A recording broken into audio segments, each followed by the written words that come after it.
Hi guys, it's Megan here. I am here to share with you guys part 1 of my basement shower remodel that I've been doing.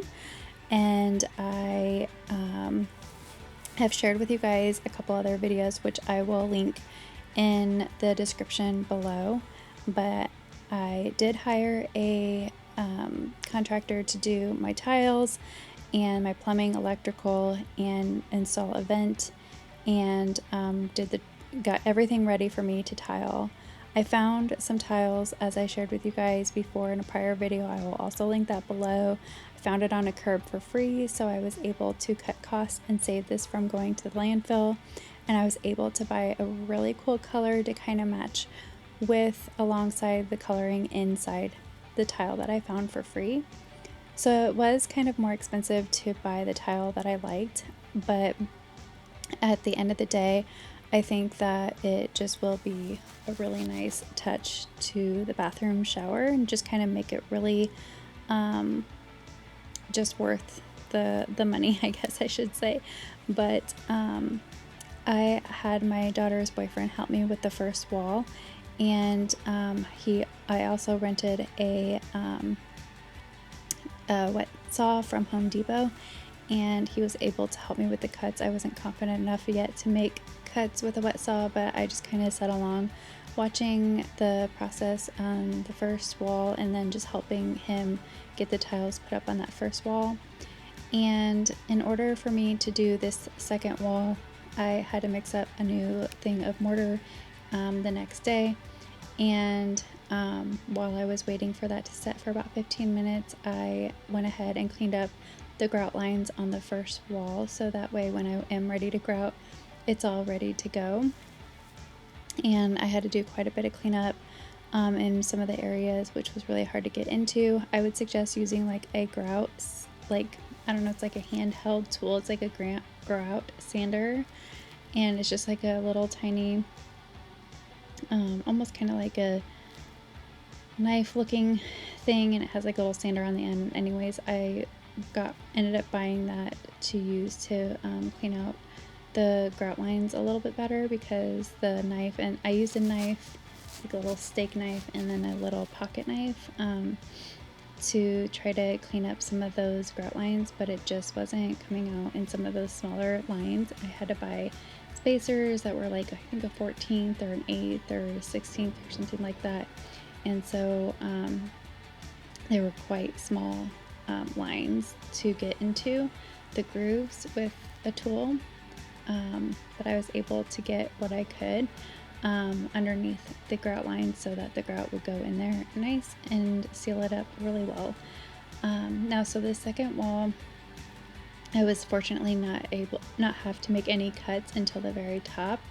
And my suggestion to you, there's lots of different ways to do tile, and I'm not here to give instructional this is not an instructional video. It's just kind of some ideas to help if you're trying to do any projects, to help you find ways to save money and trying to tackle things and motivate to tackle things on your own.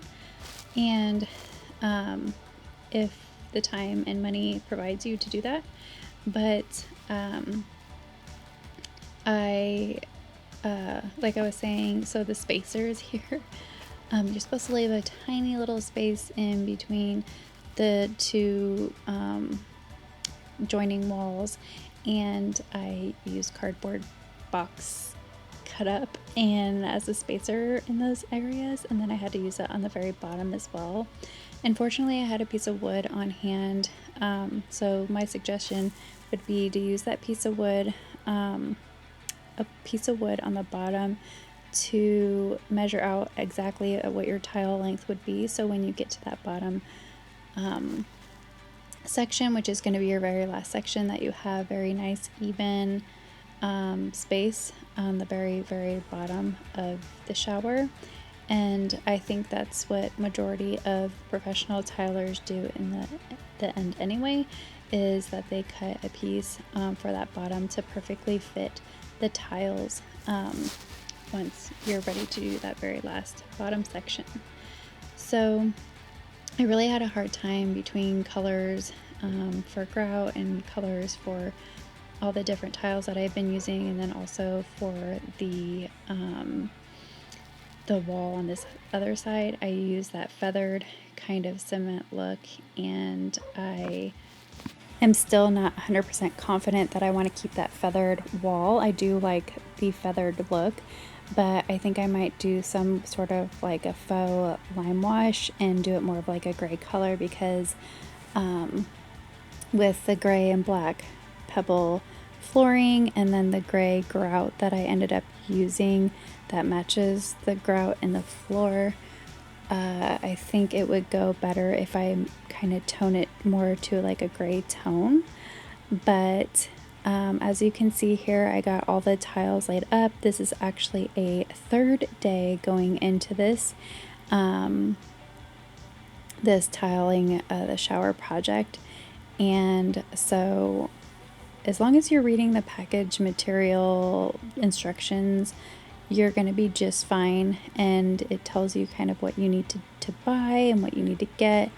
And so those are things that, you know, you kind of seem to, for me at least, to forget about the costs that go into things. Like, oh yeah, I have to buy tile. Okay, well, how am I going to cut the tile? What am I going to lay the tile on with? Like mortar, and what am I going to set the tile with, like the grout? Oh yeah, that's gonna cost me money. Oh, I need a bucket too, and oh, I need the tools that you used for the grout and for the mortar and all of that stuff that goes into that. And so, you know, it added up, you know, quite a bit, and you just kind of forget about those things. Oh, and then you have to buy the seam, you know, the caulk or whatever. At any rate, it was just like things that were going into the project that, you know, I forget that are extra cost for all of this. But I ended up using some masking tape, which is actually, to me, better than painter's tape and actually more cost effective. And my construction contractor showed me that method, or taught me that it was actually cheaper as well. And I've actually now been using masking tape and then leftover painter's tape. But I use that to do the caulking the lines, so it just turned out even. But this is a good part one of this basement shower remodel, and so stick around for part two, which will be coming up here in the next couple of weeks. I've got some other projects that I need to get done. But I do appreciate you watching this video. And if you're new here, I would love for you to subscribe to this channel. I do think you would like this channel. I do a lot of DIYs, refurbishing things, saving things, and repurposing them, and everything to just make life more livable and affordable. I hope to see you in the next one. Bye.